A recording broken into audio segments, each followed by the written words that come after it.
عفان اعلیٰ سیرت و کردار کے ساتھ ثروت و سخاوت میں بھی مشہور تھے۔ رسول اللہ صلی اللہ علیہ وآلہ وسلم نے فرمایا، جنت میں ہر نبی کا ساتھی اور رفیق ہوتا ہے، میرا ساتھی عثمان بن عفان ہوگا۔ سیدنا عثمان رضی اللہ تعالیٰ عنہ کے دائرہ اسلام میں آنے کے بعد نبی اکرم صلی اللہ علیہ وآلہ وسلم نے کچھ عرصے بعد اپنی بیٹی گوشہ جگر سیدہ رقیہ رضی اللہ تعالیٰ عنہ کا نکاح آپ سے کر دیا۔ جب کفار مکہ کی اذیتوں سے تنگ آ کر مسلمانوں نے نبی کریم صلی اللہ علیہ وآلہ وسلم کی اجازت حکم الہی کے مطابق ہجرت حبشہ کی تو سیدنا عثمان بن عفان رضی اللہ تعالیٰ عنہ بما اپنی اہلیہ حضرت رقیہ رضی اللہ تعالیٰ عنہا حبشہ ہجرت فرما گئے۔ جب حضرت رقیہ رضی اللہ تعالیٰ عنہا کا انتقال ہوا تو نبی کریم صلی اللہ علیہ وآلہ وسلم نے دوسری بیٹی حضرت ام کلثوم رضی اللہ تعالیٰ عنہا کا آپ کی زوجیت میں دے دیا۔ اس طرح آپ کا لقب ذوالنورین معروف ہوا۔ مدینہ منورہ میں پانی کی قلت تھی، جس پر سیدنا عثمان رضی اللہ تعالیٰ عنہ نے نبی کریم صلی اللہ علیہ وآلہ وسلم کی اجازت سے پانی کا کنواں خرید کر مسلمانوں کے لیے وقف کر دیا۔ اور اسی طرح غزوہ تبوک میں جب رسول اللہ صلی اللہ علیہ وآلہ وسلم نے مالی انانت کی اپیل فرمائی تو سیدنا عثمان غنی رضی اللہ تعالیٰ عنہ نے 30,000 فوج کے 1/3 اخراجات کی ذمہ داری لے لی۔ جب رسول اللہ صلی اللہ علیہ وآلہ وسلم نے زیارت کعبہ کا ارادہ فرمایا تو حدیبیہ کے مقام پر یہ علم ہوا کہ قریش مکہ جنگ کے لیے تیاری کر رہے ہیں۔ اس پر آپ صلی اللہ علیہ وآلہ وسلم نے سیدنا عثمان غنی رضی اللہ تعالیٰ عنہ کو سفیر بنا کر مکہ بھیجا۔ قریش مکہ نے آپ کو روکے رکھا تو افواہ پھیل گئی کہ سیدنا عثمان رضی اللہ تعالیٰ عنہ کو مشرکین مکہ نے شہید کر دیا ہے۔ اس موقع پر 1400 صحابہ سے نبی پاک صلی اللہ علیہ وآلہ وسلم نے بیعت لی کہ سیدنا عثمان غنی کا قصاص لیا جائے گا۔ یہ بیعت تاریخی اسلام میں بیعت رضوان کے نام سے موسوم ہے۔ قریش مکہ کو جب صحیح صورتحال کا علم ہوا تو آمادہ صلح ہو گئے اور سیدنا عثمان غنی واپس آ گئے۔ خلیفہ اول سیدنا ابو بکر صدیق رضی اللہ تعالیٰ عنہ کی مجلس سے مشاورت کے آپ ایک اہم ترین رکن تھے۔ امیر المومنین سیدنا عمر بن خطاب رضی اللہ تعالیٰ عنہ کی خلافت کا وصیت نامہ آپ نے ہی تحریر فرمایا۔ دینی معاملات پر آپ کی رہنمائی کو پوری اہمیت دی جاتی تھی۔ سیدنا عثمان غنی رضی اللہ تعالیٰ عنہ صرف کاتب وحی ہی نہیں تھے بلکہ قرآن مجید آپ کے سینے میں محفوظ تھا۔ آیت قرآنی کی شان نزول سے خوب واقف تھے۔ بطور تاجر دیانت و امانت آپ کا طرز امتیاز تھا۔ انتہائی نرم خو تھے اور فکر آخرت ہر دم پیش نظر رکھتے تھے۔ نبی کریم کا ارشاد ہے، عثمان تو ایسی ہستی ہیں جن سے اللہ کے فرشتے بھی حیا کرتے ہیں۔ تبلیغ و اشاعت اسلام کے لیے فراخ دلی سے دولت خرچ کرتے تھے۔ ان کا دور حکومت تاریخی اسلام کا ایک تابناک اور روشن باب ہے۔ ان کے عہد ذریعے میں عظیم الشان فتوحات کی بدولت اسلامی سلطنت کی حدود اطراف عالم تک پھیل گئیں اور انہوں نے اس دور کی بڑی بڑی حکومتیں روم، فارس، مصر کے بیشتر علاقوں پر پرچم اسلام بلند کرتے ہوئے عہد فاروقی کی عظمت و ہیبت اور رعب و دبدبے کو برقرار رکھا اور باطل نظاموں کو ختم کر کے ایک مضبوط، مستحکم اور عظیم الشان اسلامی مملکت کو استوار کیا۔ نبی کریم صلی اللہ علیہ وآلہ وسلم نے فرمایا، اے عثمان، اللہ تجھے خلافت کی قمیص پہنائیں گے، جب منافق اسے اتارنے کی کوشش کریں گے تو اسے مت اتارنا یہاں تک کہ تم مجھے آ ملو۔ چنانچہ جس روز آپ رضی اللہ تعالیٰ عنہ کا محاصرہ کیا گیا تو آپ نے فرمایا کہ مجھ سے حضور صلی اللہ علیہ وآلہ وسلم نے عہد لیا تھا کہ منافق خلافت کی قمیض اتارنے کی کوشش کریں گے تو تم نہ اتارنا، اس لیے میں اس پر قائم ہوں اور صبر کر رہا ہوں۔ ناظرین، یہاں آپ نے تذکرہ سنا حضرت عثمان رضی اللہ تعالیٰ عنہ کے فضائل کا۔ اب آپ کو بتاتے چلیں ان حالات کے متعلق جو آپ کی شہادت کی وجہ بنے۔ ناظرین، مفسدین کوفہ حضرت سیدنا بن عاص سے خاص بغض اور عناد رکھتے تھے۔ جب وہ مجلس شورا میں شریک ہو گئے تو انہوں نے باہم عہد کیا کہ اب وہ ان کے کوفہ آنے میں بزور مزاحم ہوں گے۔ جب سید بن عاص مدینہ سے کوفہ گئے تو مفسدین نے شہر سے باہر نکل کر مقام حرا میں مزاحمت کی اور سید بن عاص کو مدینہ جانے پر مجبور کر دیا۔ حضرت عثمان بن عفان رضی اللہ تعالیٰ عنہ نے لوگوں کی خواہش کے مطابق سید بن عاص کو معزول کر کے حضرت ابو موسیٰ اشعری رضی اللہ تعالیٰ عنہ کا تقرر کیا اور باغیوں کے پاس لکھ بھیجا کہ میں نے تمہاری خواہش کے مطابق تقرر کر دیا اور آخری وقت تک تمہاری اصلاح میں جدوجہد کروں گا اور کسی وقت صبر کا دامن ہاتھ سے نہیں چھوڑوں گا۔ عثمان رضی اللہ تعالیٰ عنہ برابر اصلاح کے ملک کی فکر میں تھے کہ کوئی مناسب تدبیر سمجھ میں نہیں آتی تھی۔ حضرت طلحہ بن عبید اللہ رضی اللہ تعالیٰ عنہ نے مشورہ دیا کہ ملک کے مختلف حصوں میں حالات کی تحقیق کے لیے وفود روانہ کیے جائیں۔ حضرت عثمان کو یہ رائے پسند آئی۔ 35 ہجری میں حضرت محمد بن مسلمہ رضی اللہ تعالیٰ عنہ کوفہ، اسامہ بن زید رضی اللہ تعالیٰ عنہ بصرہ، عمار بن یاسر رضی اللہ تعالیٰ عنہ سر، عبداللہ بن عمر شام اور بعض دوسرے صحابہ کرام دیگر صوبہ جات کی طرف تفتیش حال کے لیے روانہ کیے۔ نیز تمام ملک میں خصوصی اعلان جاری کر دیا گیا کہ میں عموماً حج کے موقع پر تمام عاملوں کو جمع کرتا ہوں اور جس عامل کے خلاف کوئی شکایت پیش کی جاتی ہے فوراً تحقیق کر کے تدارک کرتا ہوں، لیکن باوجود اس کے معلوم ہوا ہے کہ بعض عامل بے وجہ لوگوں کو مارتے ہیں، گالی دیتے ہیں اور دوسرے طریقے سے ظلم کرتے ہیں، اس لیے یہ اعلان عام ہے جس کو مجھ سے یا میرے کسی عامل سے کوئی شکایت ہو وہ حج کے موقع پر بیان کرے، میں کامل تدارک کر کے ظلم سے مظلوم کا حق دلاؤں گا۔ ادھر دربار خلافت میں اصلاحات کی تجویزیں پیش ہو رہی تھیں، دوسری طرف ملک میں ایک عظیم الشان انقلاب کی سازش مکمل ہو چکی تھی۔ بصرہ، کوفہ اور مصر کے فتنہ پرتازوں نے آپس میں طے کر کے اپنے اپنے شہر سے حاجیوں کی واضح میں مدینہ کا رخ کیا تاکہ حضرت عثمان بن عفان رضی اللہ تعالیٰ عنہ سے اپنے مطالبات منظور کروائیں۔ مدینہ کے قریب پہنچ کر شہر سے 2-3 میل کے فاصلے پر قیام کیا اور چند آدمی جو اس جماعت کے سرگرو تھے باری باری حضرت طلحہ رضی اللہ تعالیٰ عنہ، حضرت زبیر رضی اللہ تعالیٰ عنہ، حضرت سعد ابی وقاص اور حضرت علی رضی اللہ تعالیٰ عنہ کے پاس گئے اور اپنی فسادات سے معاملے کا تفصیہ کرا دیں، لیکن سب نے اس جھگڑے میں پڑنے سے انکار کر دیا۔ حضرت عثمان رضی اللہ تعالیٰ عنہ کو فتنہ فساد کو دبانا اور لوگوں کی صحیح شکایات کا رفع کرنا بہرحال منظور تھا، اس لیے انہوں نے مفسدین کی اجتماع کی خبر سنی تو حضرت علی رضی اللہ تعالیٰ عنہ کو بلا کر کہا کہ آپ اس جماعت کو راضی کر کے واپس کر دیجیے، میں جائز مطالبات کو تسلیم کرنے کے لیے تیار ہوں۔ حضرت علی بن ابی طالب رضی اللہ تعالیٰ عنہ کی وساطت سے مفسدین واپس آ گئے۔ اس کے بعد عفان جمعے کے روز مسجد میں خطبہ دیا اور تفصیل کے ساتھ اصلاحی سکیم اور اپنے آئندہ طرز عمل کی توسیع کی۔ لوگ خوش ہوئے کہ اب منازعات کا خاتمہ ہو گیا اور جدید اصلاحات کی اجرا سے ایک طرف تو بنو امیہ کا زور ٹوٹ جائے گا اور دوسری طرف باغ اسلام میں جس کو مسلسل 5 سال کے فتنہ فساد اور سازش فتنہ برداری کے بعد خزاں نے بے رونق کر دیا ہے، پھر تازہ بہار آ جائے گی۔ لیکن یہ گنجائے سربراہ ابھی اچھی طرح کھلا بھی نہیں تھا کہ مرجھا گیا اور ایک دن دفتن مدینہ کی گلیوں میں تکبیر کے نعروں اور گھوڑوں کی ٹاپوں سے شور قیامت برپا ہو گیا۔ صحابہ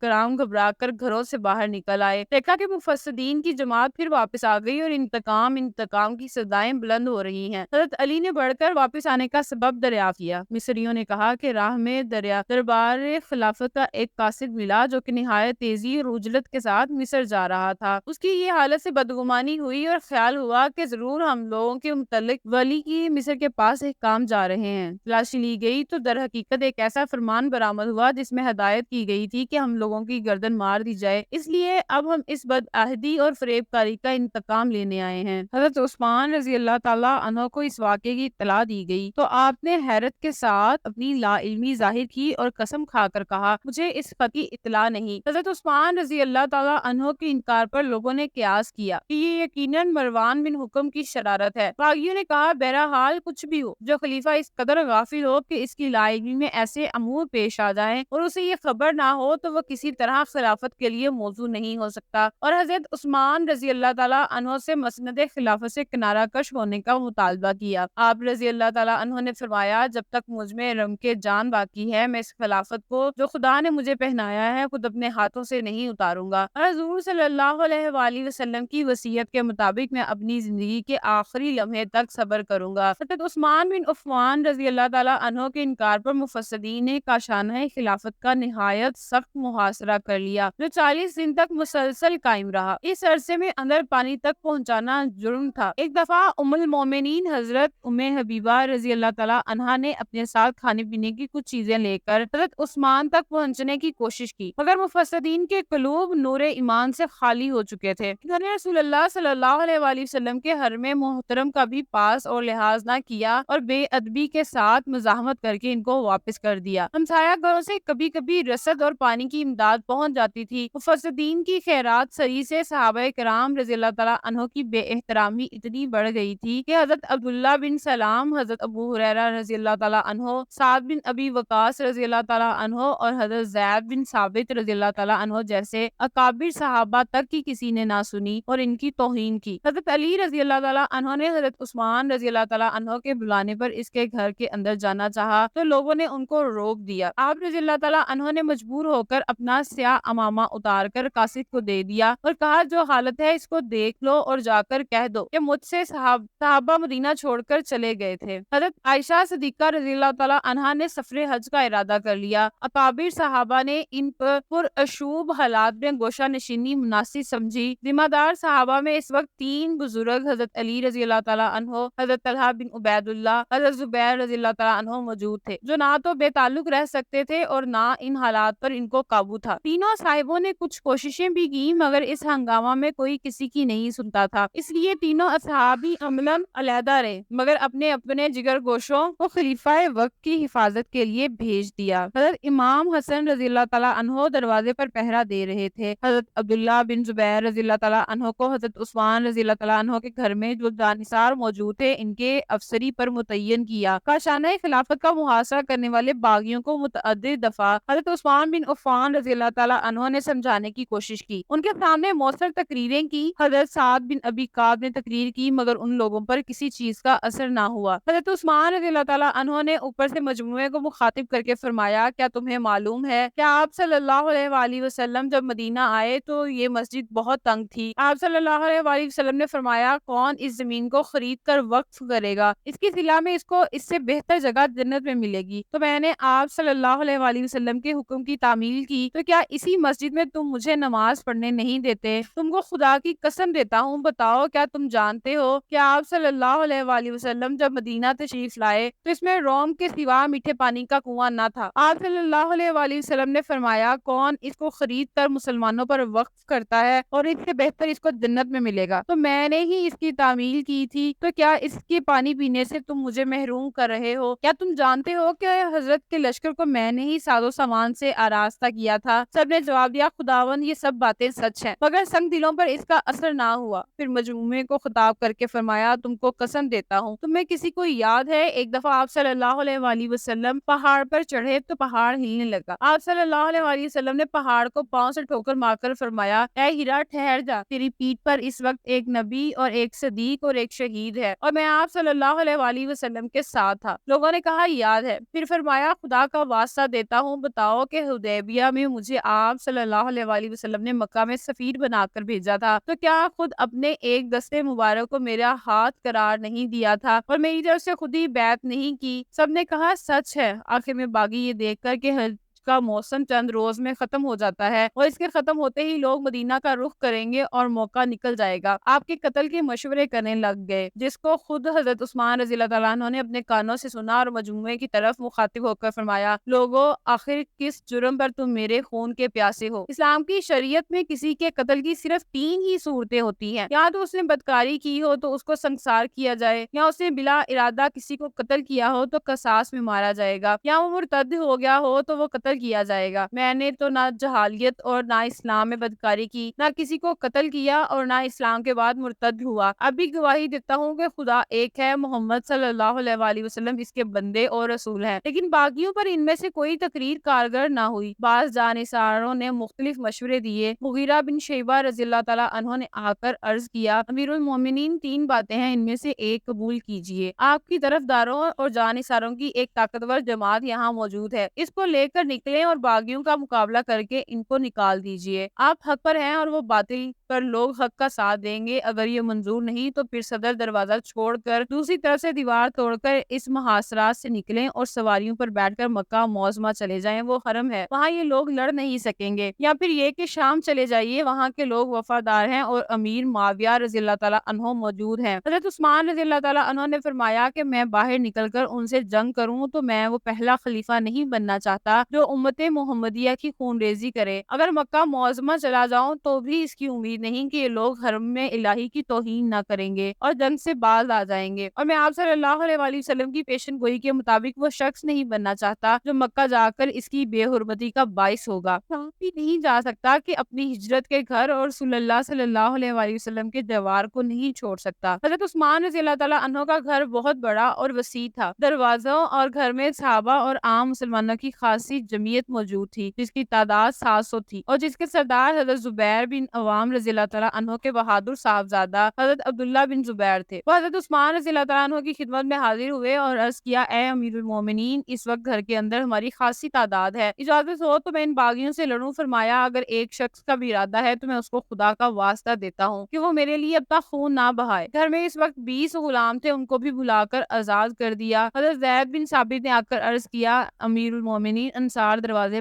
پر کھڑے اجازت کے منتظر ہیں کہ وہ دوبارہ اپنے کارنامے دکھائیں۔ فرمایا، اگر لڑائی مقصود ہے تو اجازت نہ دوں گا، اس وقت میرا سب سے بڑا مددگار وہ ہے جو میری مدافعت میں تلوار نہ اٹھائے۔ حضرت ابو ہریرہ رضی اللہ تعالیٰ عنہ نے اجازت مانگی تو فرمایا، اے ابو ہریرہ، کیا تمہیں پسند آئے گا کہ تم تمام دنیا کو اور ساتھ ہی مجھ کو بھی قتل کر دو؟ عرض کیا، نہیں۔ فرمایا، اگر تم نے ایک شخص کو بھی قتل کر دیا تو گویا سب قتل ہو گئے۔ یہ سورہ مائدہ کی آیت 5 اور 6 کی طرف اشارہ ہے۔ حضرت ابو ہریرہ رضی اللہ تعالیٰ عنہ یہ سن کر لوٹ آئے۔ ناظرین، حضرت عثمان بن عفان رضی اللہ تعالیٰ عنہ کو آپ صلی اللہ علیہ وآلہ وسلم کی پیشن گوئی کے مطابق یہ یقین تھا کہ ان کی شہادت مقرر ہو چکی ہے۔ آپ صلی اللہ علیہ وآلہ وسلم نے متعدد مرتبہ ان کو اس ثانیہ سے خبردار کیا تھا اور صبر و استقامت کی تاکید فرمائی تھی۔ حضرت عثمان بن عفان رضی اللہ تعالیٰ عنہ اس وصیت پر پوری طرح قائم تھے اور ہر لمحہ ہونے والے واقعے کے منتظر تھے۔ جس دن شہادت ہونے والی تھی، آپ روزے سے تھے۔ جمعے کا دن تھا۔ خواب میں دیکھا کہ آپ صلی اللہ علیہ وآلہ وسلم اور حضرت ابو بکر صدیق اور حضرت عمر فاروق رضی اللہ تعالیٰ عنہ تشریف فرما ہیں اور ان سے کہہ رہے ہیں کہ عثمان، جلدی کرو، تمہارے افطار کے ہم منتظر ہیں۔ بیدار ہوئے تو حاضرین سے اس خواب کا تذکرہ کیا۔ اہلیہ محترمہ سے فرمایا کہ میری شہادت کا وقت آ گیا ہے، باغی مجھے قتل کر ڈالیں گے۔ انہوں نے کہا، امیر المومنین، ایسا نہیں ہو سکتا۔ فرمایا، میں یہ خواب دیکھ چکا ہوں اور ایک روایت میں ہے کہ آپ صلی اللہ علیہ وآلہ وسلم فرما رہے ہیں کہ عثمان، آج جمعہ ہے، میرے ساتھ پڑھنا۔ یہ دونوں خواب مذکور ہیں اور مسند احمد بن حنبل میں صرف پہلے خواب کا ذکر ہے۔ پھر پاجامہ جس کو کبھی نہیں پہنا تھا منگوا کر پہنا، اپنے 20 غلاموں کو بلا کر آزاد کیا اور قرآن کھول کر تلاوت میں مصروف ہو گئے۔ باغیوں نے مکان پر حملہ کر دیا۔ امام حسن رضی اللہ تعالیٰ عنہ جو دروازے پر متعین تھے، مدافعت میں زخمی ہوئے اور 4 باغی دیوار پھیلا کر چھت پر چڑھ گئے۔ آگے حضرت ابو بکر صدیق رضی اللہ تعالیٰ عنہ کے چھوٹے بیٹے محمد بن ابو بکر تھے جو حضرت علی رضی اللہ تعالیٰ عنہ کی آغوش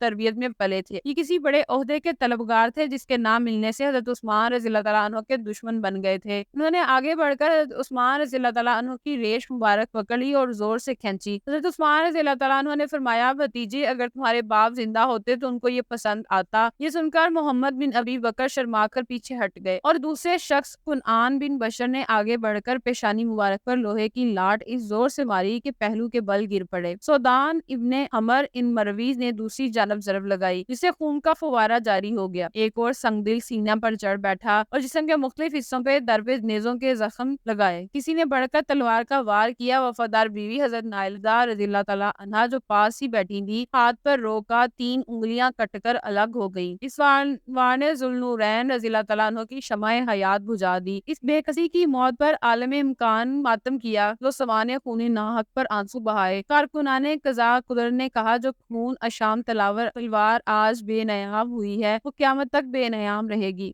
اور فتنہ فساد کا جو دروازہ کھلا ہے وہ حشر تک کھلا رہے گا۔ شہادت کے وقت حضرت عثمان رضی اللہ تعالیٰ عنہ تلاوت فرما رہے تھے۔ قرآن مجید سامنے کھلا تھا۔ جمعے کے دن عصر کے وقت شہادت کا واقعہ پیش آیا۔ روز بھوکے پیاسے 82 سالہ مظلوم مدینہ سیدنا حضرت عثمان رضی اللہ تعالیٰ عنہ کو جمعۃ المبارک 18 ذوالحج کو انتہائی بے دردی کے ساتھ روزے کی حالت میں قرآن پاک کی تلاوت کرتے ہوئے شہید کر دیا۔ وہ 2 دن تک لاش بے غور و کفن پڑی رہی۔ حرم رسول صلی اللہ علیہ وسلم میں قیامت برپا رہی۔ باغیوں کی حکومت ہی ان کے خوف سے کسی کو اعلانیہ دفن کرنے کی ہمت نہ ہوتی تھی۔ ہفتے قدیم گزار کر رات کو چند آدمیوں نے ہتھیلی پر جان رکھ کر تجہیز و تکفین کی ہمت کی اور غسل دیے بغیر اسی طرح خون آلودہ پیراہن میں شہید مظلوم کا جنازہ اٹھایا، اور گل 17 افراد نے کابل سے مراکش تک کے فرما روا باقی جنازے کی نماز پڑھی۔ مسند احمد میں ہے کہ حضرت زبیر نے اور ابن سعد میں ہے کہ حضرت زبیر بن موزم نے نماز جنازہ پڑھائی اور جنت البقیع کے پیچھے ہٹ کوکب میں اس حلیم و بربرداری کے مجسمے اور بے کسی مظلومی کے پیکر کو سپرد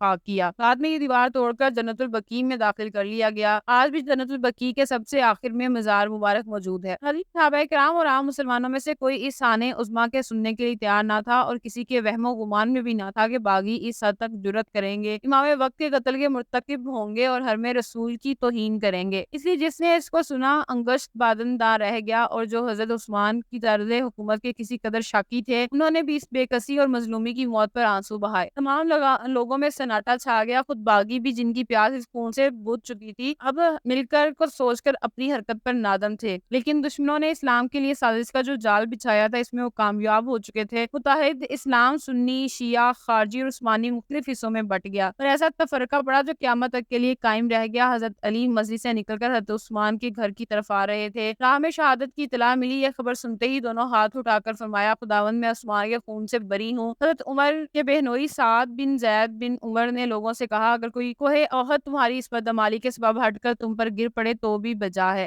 حضرت حذیفہ نے، جو صحابہ میں فتنہ و فساد کی پیشن گوئی کے سب سے بڑے حافظ اور آپ کے مہر میں اسرار تھے، فرمایا، عثمان کے قتل سے اسلام میں وہ رکھنا پڑ گیا جو قیامت تک بند نہ ہوگا۔ حضرت عبداللہ بن ابی عباس نے کہا، اگر تمام خلقت حضرت عثمان کے قتل میں شریک ہوتی تو قوم لوط کی طرح آسمان سے اس پر پتھر برساتے۔ ثمامہ بن عزیز، جو صنائے یمن کے ولی تھے، اس کی خبر پہنچی تو رو پڑے اور فرمایا کہ افسوس، رسول اللہ کی جانشینی جاتی رہی۔ حضرت ابو حمیدہ زادہ رضی اللہ تعالیٰ عنہ نے قسم کھائی کہ جب تک جیوں گا ہنسی کا منہ نہ دیکھوں گا۔ عبداللہ بن سلام نے کہا، آج عرب کی قوت کا خاتمہ ہو گیا۔ حضرت عائشہ نے فرمایا، عثمان بن عفان مظلوم مارے گئے، خدا کی قسم ان کا نامہ اعمال دھولے کپڑے کی طرح پاک ہو گیا۔ حضرت زید بن ثابت نے آنکھوں سے آنسوؤں کا تار جاری تھا۔ حضرت ابو ہریرہ کا یہ حال تھا کہ جب اس سانحے کا ذکر آ جاتا تو دھاڑے مار مار کر رویا کرتے تھے۔ ناظرین، سیدنا عثمان کو شہید کرنے کی یہ سازش در حقیقت اسلامی تاریخ کی سب سے اول اور سب سے بڑی سازش تھی۔ سازش جو عبداللہ بن سبا رئیس المنافقین سمیت متعدد منافقین کی مناقت کا نتیجہ تھا، در حقیقت صرف حضرت عثمان کے خلاف نہ تھی بلکہ اسلام اور تمام مسلمانوں کے خلاف تھی۔ آپ کی شہادت کے بعد اس دن سے لے کر آج دن تک مسلمان مسلسل تفرقہ اور انتشار میں ایسے گرفتار ہوئے کہ نکل نہ سکے۔ یہ وہ بات ہے جس کی خبر حضرت عثمان نے ان الفاظ میں دی کہ باخدا، اگر تم نے مجھ کو قتل کر دیا تو پھر تم قیامت تک ایک ساتھ نماز نہیں پڑھو گے اور نہ ایک ساتھ جہاد کرو گے۔ شہادت پر مدینہ منورہ میں قہرام مچ گیا۔ سعید بن زید رضی اللہ تعالیٰ عنہ نے ارشاد فرمایا، لوگوں، واجب ہے کہ اس بدعمالی پر کوہ احد پھٹے اور تم پر گرے۔ حضرت انس نے فرمایا، حضرت عثمان بن عفان جب تک زندہ تھے اللہ کی تلوار نیام میں تھی، شہادت کے بعد یہ تلوار نیام سے نکلے گی اور قیامت تک کھلی رہے گی۔ حضرت عبداللہ بن عباس نے ارشاد فرمایا، اگر حضرت عثمان بن عفان کا خون کا مطالبہ بھی نہ کیا جاتا تو لوگوں پر آسمان سے پتھر برستے۔ حضرت علی بن ابی طالب رضی اللہ تعالیٰ عنہ کو جیسے ہی شہادت عثمان کی خبر ملی، آپ نے فرمایا، اے اللہ، میں تیرے حضور خون عثمان سے بریت کا اظہار کرتا ہوں۔ اور حافظ ابن کثیر نے یہ بھی نقل کیا کہ حضرت علی حضرت عثمان غنی کے پاس جا کر ان پر گر پڑے اور رونے لگے، حتیٰ کہ لوگوں نے خیال کیا کہ آپ بھی ان سے جا ملے۔ علامہ ذہبی نے حضرت عثمان کے کمالات و خدمات کا ذکر ان الفاظ میں کیا ہے، ابو عمر عثمان ذوالنورین تھے، ان سے فرشتوں کو حیا آتی تھی، انہوں نے ساری امت کو اختلاف میں پڑ جانے کے بعد ایک قرآن پر جمع کر دیا تھا، وہ بالکل سچے، کھرے اور عابد تھے اور اللہ کے راستے میں بے درے خرچ کرنے والے تھے، اور ان لوگوں میں سے تھے جن کو آپ صلی اللہ علیہ وآلہ وسلم نے جنت کی بشارت دی ہے۔ صوبائی پارٹی کے ایک ایک فرد کو عبرتناک سزا دی گئی۔ خود عبداللہ بن سبا، جس نے دین کی تخریب تفریق میں بین المسلمین حضرت عثمان بن عفان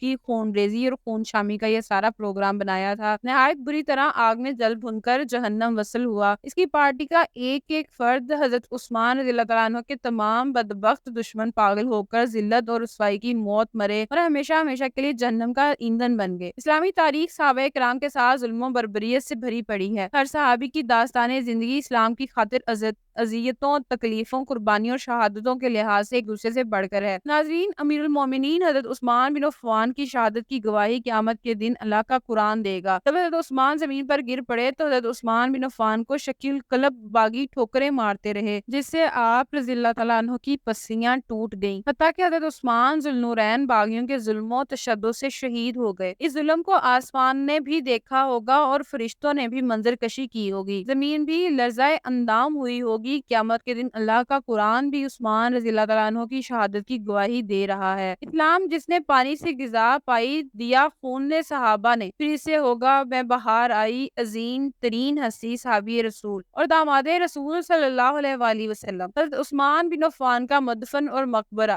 آخری آرام گاہ مدینہ الرسول جنت البقیع میں ہے۔ اللہ پاک آپ رضی اللہ تعالیٰ عنہ کے درجات کو مزید بلند فرمائے اور آپ کے صدقے ہم گناہ گاروں پر بھی اپنا کرم فرمائے، آمین۔